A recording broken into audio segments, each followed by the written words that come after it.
Não, ainda não começou a transmitir não.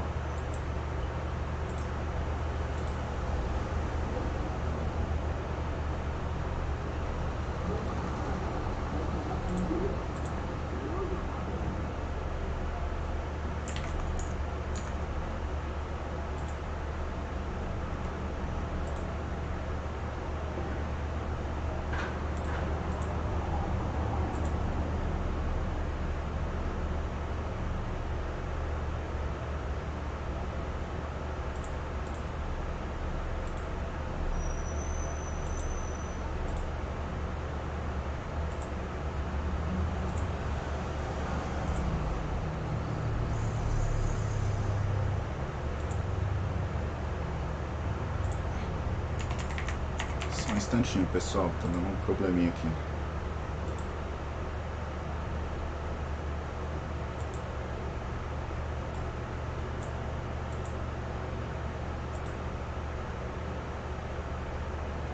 Pera aí, galera, tá tendo um probleminha aqui.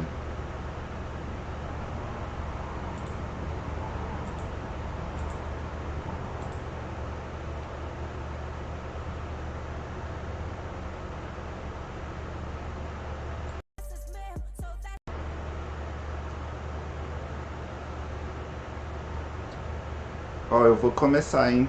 Daqui a 10 segundos, vou contar até 10 e vou trocar pra vocês, tá bom?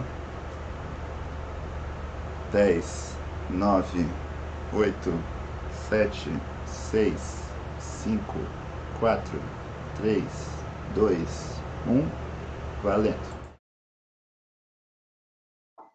Boa noite, galera. Boa noite todo mundo que está aí assistindo. Boa noite todo mundo que está participando aqui da mesa de debate.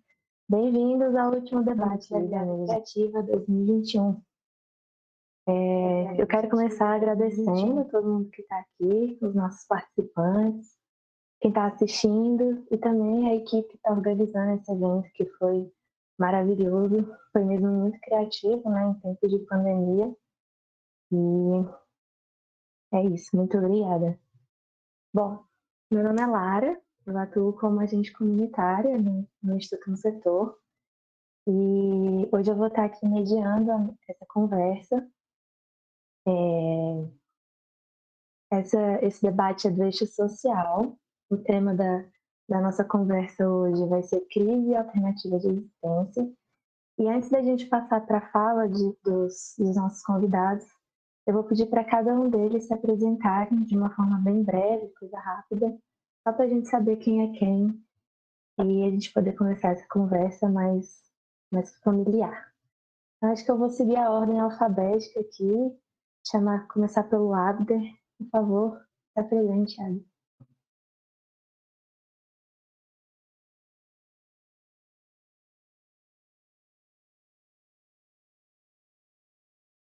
Abder?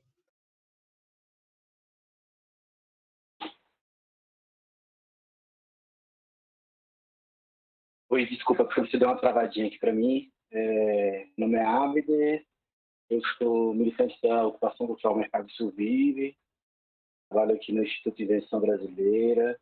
Hoje temos uma produtora chamada Miracena, que também trabalha com produção de audiovisual. Sou arte educador e sou trabalhos ligados à cultura, aproximadamente aí sempre erro um pouco as contas, entre 17 e 20 anos que atuo nessa área. Basicamente, para a apresentação é isso. Beleza, perfeito, Abder, muito obrigada. Vamos lá agora para a Flora, por favor, se apresente. Olá, boa noite. Gratidão a todos da mesa. Meu nome é Flora Carolina Matos, sou psicóloga, trabalho num projeto chamado Psiafro, que é um projeto especificamente para a saúde mental da população negra. E trabalho dentro de uma perspectiva enegrecedora, né? Afrocentrada. Gratidão a todos da mesa. Perfeito, Flora. Obrigada pela presença. Vamos lá, Max, por favor, se apresente. Saudar todos e todos e todes. Quero muito agradecer o convite, a oportunidade de estar na virada. Acompanhei as outras lives, algumas delas, né, nessa correria nossa. Muito boa, muito enriquecedora. Eu estou feliz da gente estar aqui. Sou Max Maciel, membro aqui do Jovem Expressão em Ceilândia, ativista cultural nessa cidade aí. Já uma carinha, né? Satisfação estar aqui compartilhando essa tela, né, com todas aqui, tão referência para a gente também. Então, valeu. Vamos de papo. Chique demais. Agora, Realeza, você. Olá a todos. Eu sou a Realeza, sou cantora, compositora, rapper, bacharel em Direito. E é isso. Estamos aqui hoje para bater um papo muito bacana, muito interessante. Eu espero que vocês curtam. Maravilha, só mentes brilhantes aqui hoje. Que honra estar aqui com vocês. Bom, como eu disse, o tema do nosso debate hoje é crise e alternativa de existência. E não é novidade para ninguém que a gente está aí convivendo com um período de crise já tem um bom tempo, né? E a gente sabe muito bem como isso funciona como combustível para inflamar ainda mais os problemas sociais que a gente presencia cotidianamente aqui no DF, no Brasil como um todo, né? E especificamente aqui no DF, a gente acabou de entrar no nosso segundo lockdown, então eu acho que essa conversa que a gente vai ter aqui hoje vai ser muito enriquecedora, vai iluminar muitas cabecinhas aqui, com muitas ideias que podem trazer e causar muita diferença, né, para a nossa realidade. Então, para começar agora oficialmente os nossos trabalhos, eu vou seguir aquela ordem que está no flyer, começando pela Flora. Flora, por favor, o palco é seu. Agradeço, Lara. Bem, a proposta da minha fala aqui hoje é falar sobre o empretecimento do autocuidado, mas ao mesmo tempo, o quanto que empretecer o autocuidado pode ser ambíguo, né?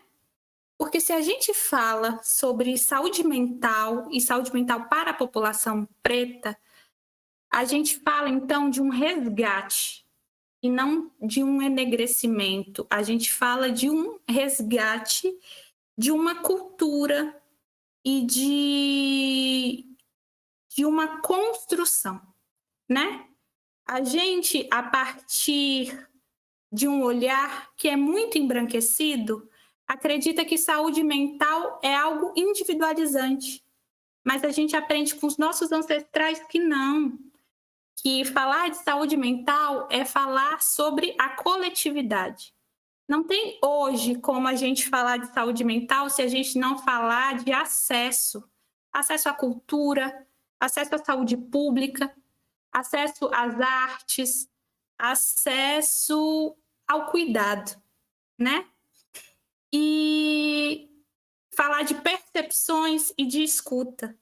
E o quanto que falar sobre empretecer o autocuidado é falar sobre um autocuidado que é construído nos terreiros, que é construído na comunidade, que é construído a partir da música, né? E aí eu posso citar o funk, o rap, o samba. É falar sobre a memória dos nossos mais velhos, é falar de uma criação de outra narrativa. E o quanto empretecer o autocuidado é, na verdade, falar sobre uma visão de mundo que hoje é muito embranquecida. E não é apenas falar de um recorte racial. É muito mais do que isso, né? Porque empretecer o autocuidado não é só falar de racismo, entendendo que nós, de pele preta, vivenciamos o racismo cotidianamente. Mas o quanto que falar de autocuidado é falar de potência e possibilidade de vida e existência para os nossos. Dentro de uma responsabilização de uma branquitude ou de uma narrativa que nos coloca à margem, sabe? e o quanto que o momento atual político nos coloca à margem, mas o quanto que, dentro da nossa história preta, nós construímos outras possibilidades de existência. E aí, se me permitem, cito uma mais velha que muito nos faz referência ao autocuidado, que é a Conceição Evaristo, que coloca: eles combinaram de nos matar, mas a gente combinou de não morrer. E o quanto isso é muito simbólico quando a gente está falando de uma situação política atual. E falar de saúde mental e falar de saúde é falar de política, porque elas não estão nunca dissociadas. E falar, então, sobre isso é se questionar: quais são as nossas histórias? Quais são as nossas referências pretas? Quais são os nossos desejos? E, principalmente, a gente está tendo possibilidade de desejar? E quantos profissionais de saúde, e aí especificamente dentro do meu lugar de fala, de saúde mental, precisam se deslocar desse lugar academicista e aprender com a nossa ancestralidade que nos rodeia a todo tempo. O movimento sobre tudo isso, ele não é novo, apesar de parecer. Na verdade, ele é muito antigo e ele é um resgate. Por isso, inclusive, que empretecer é muito ambíguo, né? Não é só pegar uma teoria e ir lá e enegrecer essa teoria ou fazer um recorte sobre ela. Na verdade, escutar os nossos mais velhos e entender o que eles já fazem há muito tempo. É bater cabeça, é respeitar a nossa história. E fazer isso é uma construção que nunca é individual, é sempre coletiva. Então, o quanto que o rap, enquanto que as artes, o quanto que a religiosidade nos está nos ensinando há muito tempo o que é autocuidado. Mas, ao mesmo tempo, o quanto que as profissões muito embranquecidas, e aí falo da psicologia, que é o meu lugar, né, de fala, nos cria uma narrativa de que o autocuidado está muito distante de nós, pretos. E, na verdade, o autocuidado está muito interligado com a nossa história. Só que a narrativa que criam sobre nós é uma narrativa que nos marginaliza. E o quanto que a gente tem que se aproximar do que faz sentido, sabe? Para a nossa construção coletiva. Essas são algumas considerações. Acho que tem um tempo, mas queria compartilhar esse tempo com os colegas, né, de sala. Enfim.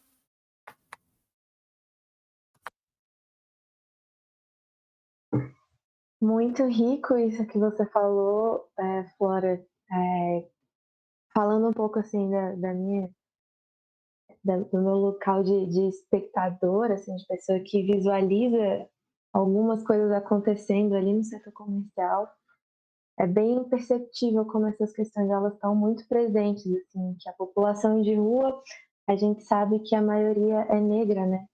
E a gente vê entre eles esse senso de comunidade e a gente vê um cuidado muito forte ali, que muitas vezes é o que dá força para eles, né? E que faz eles voltarem sempre ali também, aquele local onde estão aquelas pessoas. Mesmo depois que alguns consigam sair dessa situação, acaba tendo esse retorno, né? Incrível. Alguém mais quer fazer algum comentário?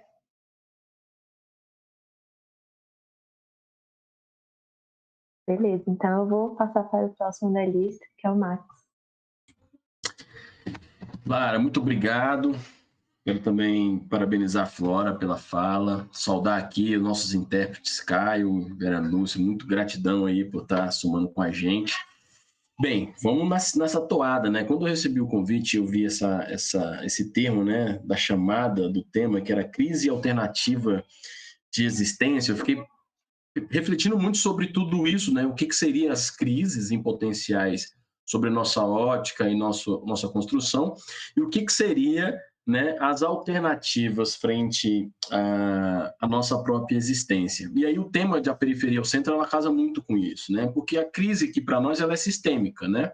Não é uma crise de agora, mas é uma crise histórica, é uma crise de construção de país com os povos negros que foram abdicados de ter o direito à cidade, ter direito a trabalhar e morar perto, né, do seu local, de ter direito a usufruir de toda a política pública e de ter direito, enfim, enquanto cidadãos, à própria Constituição, quando a gente olha, né? A nossa crise, ela é política porque ela dentro do Estado democrático de direito que vendem para nós, ela só nos oferta um Estado penal. E aí o Estado penal a gente vai ler ele como, né?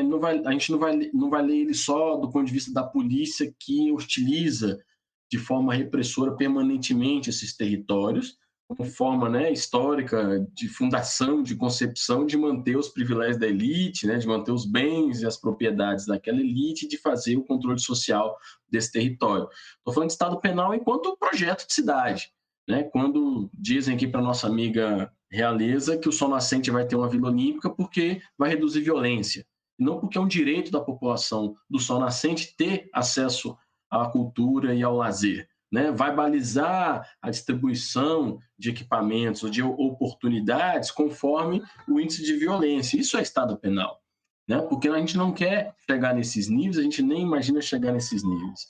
A nossa crise ela é permanente porque, diante de um momento como a pandemia, que revelou nada mais toda a profundidade de desigualdade que nós temos no país, né? Não é de hoje, nós estamos falando de saneamento básico. Se a gente pega o Distrito Federal, ele ainda tem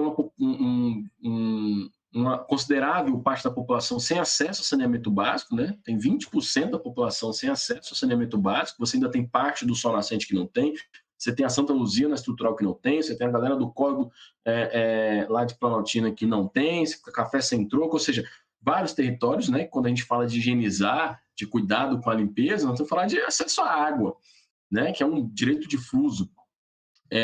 Quando a gente traz a pandemia, ela evidencia, por exemplo, a questão do trabalho e renda.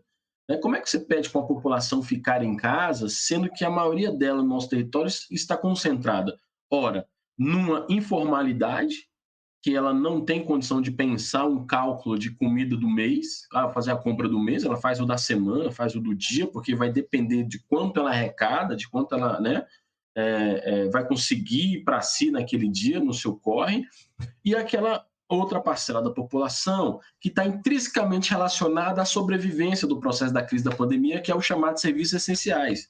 Toda vez que alguém fala para mim que vai manter o serviço essencial aberto, é a periferia na rua. Porque quem faz o ônibus rodar, quem está no cobrador, quem está na limpeza urbana, quem está abrindo a farmácia, o mercado, quem está no auxiliar de serviços gerais de vários departamentos, é a quebrada, que desde o início da pandemia não ficou um dia em casa e não pôde ter um dia de tranquilidade de dizer que, olha, eu vou me resguardar. Por mais perverso que possa ser, dizer então que ficar em casa pode ser um privilégio não deixa de ser uma verdade, né? Porque diante do contexto que nós estamos inseridos, muitos não tiveram essa condição. E mesmo aqueles que optaram a ficar em casa sofreram de forma drástica o peso dessa lógica toda desigual histórica do Brasil, né? Então aqui o meu parceiro Abder, que a gente distribuiu muita cesta conjunto, por exemplo, coisa que a gente nunca fez do ponto de vista histórico. A gente acredita na autonomia popular, acredita na transferência de renda, acredita, né, que o povo possa se emancipar e não ficar dependendo estritamente disso. Bem, isso tudo é novidade para a quebrada? Não, porque isso é uma constância, como eu vim falando. E quais são as nossas alternativas frente à existência? E aí eu penso que o que se revelou de tão dramático nesse momento, que ainda nós estamos passando, que ainda não passou, né?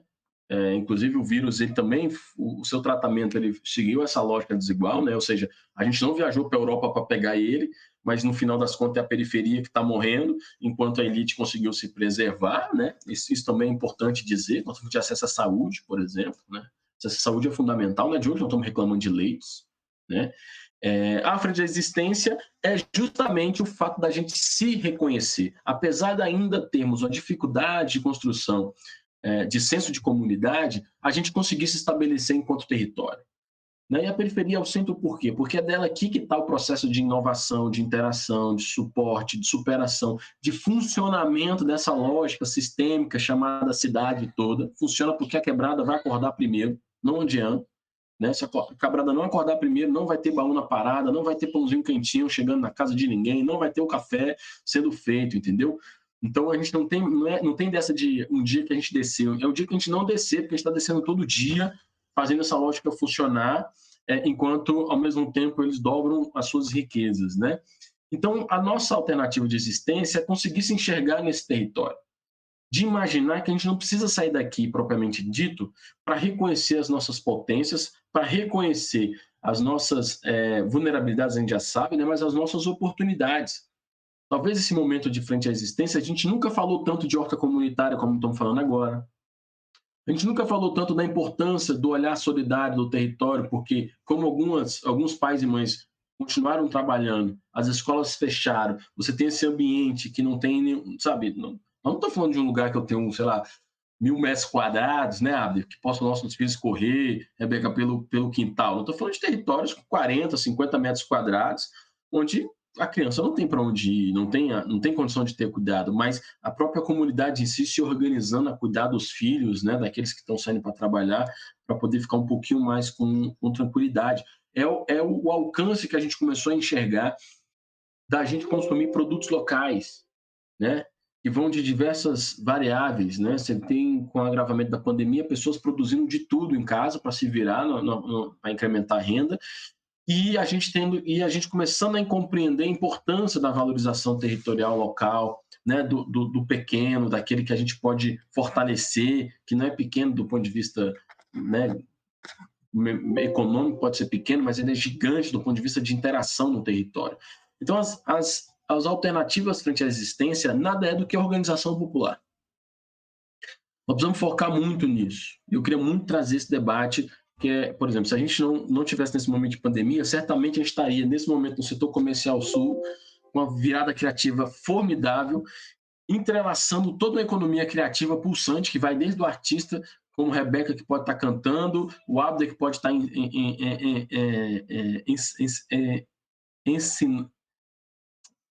encenando a cena, né? Tô travando a língua aqui, mas acho que vocês entenderam o que quis dizer, né, Abder? Você tendo as tiazinhas da barraquinha, sabe? A galera da população da situação de rua inserida no contexto local. Ou seja, não é simplesmente uma atividade de um dia, ela é uma rede. Essa rede é o que nos faz estar aqui hoje, gente. Sobrevivendo, porque senão a gente já teria desistido, viu, Lara? Nesse processo, inclusive, adoecedor dos corpos negros, periféricos, da saúde mental, agrava, sabe, que parece até loucura dizer, mas a gente sofre muito com isso, as pessoas acham que não, né? Nesse momento tão adoecedor de você, por exemplo, acordar um dia, ter outro lockdown e a pessoa olhar para você e falar assim, cara, eu nem consegui me recuperar, não sei o que eu vou fazer no outro dia. Isso tudo traz muito dramas, mas a solução está aqui, ó, nesse conjunto, não... Né? Nessa forma de articulação em rede onde nós estamos inseridos, né? Desde o início da pandemia, eu e Rebeca, por exemplo, e o Abder, que estamos aqui, não ficamos sem se falar um dia, praticamente direto nós estamos se falando, sabe? Resolvendo pendengas, tirando dúvidas, ou simplesmente sentado no chão e, cara, desabafando das tretas que estão rolando, né? Das responsabilidades que nós estamos vivenciando. Essa rede, ela só existe e só é possível ela existir porque a gente entende estar coesado nesse contexto social que nós estamos vivendo. Se não fosse assim, possivelmente nós estaríamos agora muito tranquilos, esperando a pandemia passar ou calculando como é que a gente ia resolver os prejuízos. Mas não, Rebeca estava na rua o tempo todo, fazendo live, construindo, cantando, buscando se virar, Abder, montando o seu banco de alimentos, ou seja, o Mercado Sul agora tem um banco de alimentos, eu vou antecipar a fala do Abdão, mas o banco de alimentos do Mercado Sul já gerou possibilidade e sugestões para que outros coletivos também organizassem banco de alimentos. Que muito mais de você distribuir uma cesta completa, é você ter um banco à disposição de acordo com a demanda da pessoa. né? Essas alternativas surgem talvez de coisas que a gente não pensava, estava no nosso imaginário, mas não estava na concretude de nossas lutas, né? Que é a importância da gente viver. Não tem cenário fácil para nós. Eu acho que essa alternativa ela não é única, ela é múltipla, ela é plural, ela é diversa, e que a gente precisa abrir mais canais para incorporar esses outros grupos que também enxergam outras alternativas de existência, né? Para a gente aprender em conjunto e permanentemente ter essa troca, né? Eu acho que isso é algo fundamental para nós. E, para finalizar a fala e tentar ainda mais provocar uma discussão, é que a nossa existência de luta, as nossas alternativas para a existência, na verdade, é a própria luta, né? A pergunta que fica é: até quando nós vamos ter energia para lutar? Sabe? Ou até quando será necessária essa luta para que a gente possa ter? A gente não está pedindo nada demais, só estamos pedindo o que é nosso por direito. Direito à cidadania, direito à educação, ao trabalho em renda, direito a uma boa alimentação. Por isso que é importante quando um governo como o nosso, ele privatiza uma companhia como a SEB, ele não está entregando apenas uma empresa qualquer na mão de uma rede privada. Ele está entregando a soberania de um povo. Porque a SEB não tem um grupo só que defende ela. A SEB é para todo mundo, inclusive para aquele e aquela que não nasceu. Porque energia é parte fundamental da nossa lógica hoje de comunidade, de interação em cidade. E a luz cara, você limita as pessoas a alguns processos, limita as pessoas de ter acesso a algumas coisas, né? Como a tarifa social, que era importantíssima, como a iluminação pública, que incide diretamente nesse desenho de cidade que expõe as mulheres à violência. São sempre locais mal iluminados, com pouco trânsito. É importante debater isso. Assim como é importante, por exemplo, você debater, e aí é um limite de país, né, um limite de sociedade que compreende o direito, né, a nossa autonomia, a soberania alimentar, de você não fazer um pacote de arroz chegar a 45 conto, num país que é a maior potência agrícola do mundo. Isso é inimaginável, sabe? É inimaginável. Mas nós estamos vivendo esse momento. E esse momento de luto, o trabalhador vai ter. Nós estamos cansados, sabe? Eu vi até fazer uma piadinha aqui, que eu vi um comentário do Big Brother, que era um cara falando assim: pô, a xepa tá mal, porque ela tá comendo arroz, feijão, chuchu e fritando ovo. Eu falei: pô, essa é a alimentação do povo aqui, cara. A xepa tá mal. Nós somos acto-vegetariano desde sempre. Carne é luxo, né? Carne é luxo. Tipo, quem é carnívoro aqui vai no domingo ter um frango assado com um macarrão, cara. Né? É caro, 40 conto o quilo de uma carne. Imagina você botar isso na mesa todo dia, o trabalhador não vai colocar, né? E a gente precisa debater isso tudo. Então, a nossa alternativa para essa existência, ela vai ser sempre em rede, solidária, colaborativa e de muita luta. E aqui eu estou muito feliz de dizer, com essa tela, como diz Lara, para nós estamos dividindo, esse é um ambiente que a gente se sente confortável. Do que o nosso setor faz, ele sabe que a gente está aqui para apoiar o que a gente faz, a gente sabe que o Mercado Sul está para nos apoiar, juntamente com a Rebeca, ou seja, nós estamos em rede permanentemente, cada um com suas pautas, mas colaborando de forma solidária e na luta. Então, obrigado.